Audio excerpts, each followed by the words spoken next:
ಯಾವುದೇ ನಮ್ಮ ಆನೆ ಶಿಬಿರಗಳಲ್ಲಿ ಪ್ರವಾಸಿಗರೇನಿದ್ದಾರೆ ಅವರಿಗೆ ವಿಸಿಟರ್ಸ್ಗೆ ಆನೆಯ ಸಮೀಪ ಯಾರೂ ಬರದ ರೀತಿಯಲ್ಲಿ ನೋಡಿಕೊಳ್ಳಬೇಕು ಅಂತೇಳಿ ಹೇಳಿದ್ದೇನೆ. ಮತ್ತೊಂದು SOP ಹೊಸದಾಗಿ ಪ್ರಿಪೇರ್ ಮಾಡಿ ಅದನ್ನು ಕಟ್ಟುನಿಟ್ಟಾಗಿ ಜಾರಿಗೆ ತರಬೇಕು ಅನ್ನುವಂಥ ಒಂದು ಸೂಚನೆಯನ್ನು ಕೊಟ್ಟಿದ್ದಾರೆ.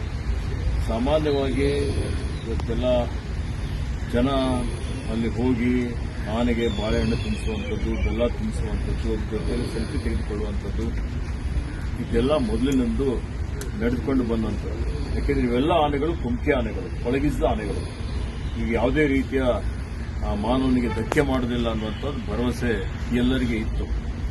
ಆದರೆ ಈ ಘಟನೆ ಏನಾಗಿದೆ, ಈಗ ಈ ದುರ್ಘಟನೆಯಿಂದ ಎಲ್ಲರ ಕಣ್ಣು ತೆರೆದಿದೆ.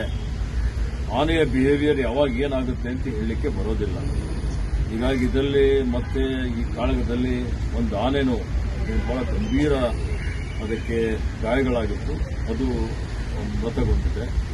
ಹೀಗಾಗಿ ಕಂಚನ್ ಆನೆಗೆ ದಸರಾದಲ್ಲಿ ಹಿಂದೆ ಎಲ್ಲ ಭಾಗಿಯಾಗಿತ್ತು, ಅದನ್ನು ದಸರಾ ಜಂಬೂ ಸವಾರಿಯಲ್ಲಿ ಭಾಗಿಯಾಗಲಿಕ್ಕೆ ಅವಕಾಶ ಇಲ್ಲ, ಹಾಗೆ ಮಾಡಬಾರ್ದು ಅನ್ನುವಂಥ ಒಂದು ಸೂಚನೆಯನ್ನು ನಾನು ಕೊಟ್ಟಿದ್ದೇನೆ.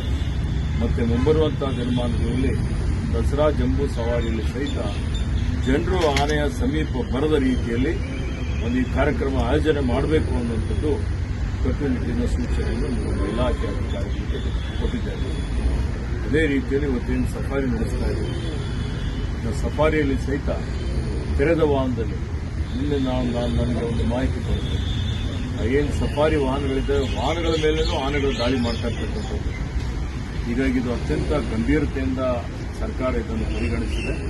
ಮತ್ತು ಸಾರ್ವಜನಿಕರ ಮೇಲು ಪ್ರವಾಸಿಗರಿದ್ದಾರೆ, ಅವರ ಒಂದು ಸುರಕ್ಷತೆಯ ದೃಷ್ಟಿಯಿಂದ ಇವತ್ತು ತೆರೆದ ವಾಹನಗಳು ಅದಕ್ಕೆ ಅವಕಾಶ ಮಾಡಿಕೊಡೋದು ಬೇಡ, ಅದಕ್ಕೆ ಸಂಪೂರ್ಣವಾಗಿ ಸರಪಳಿ ಹಾಕಬೇಕು.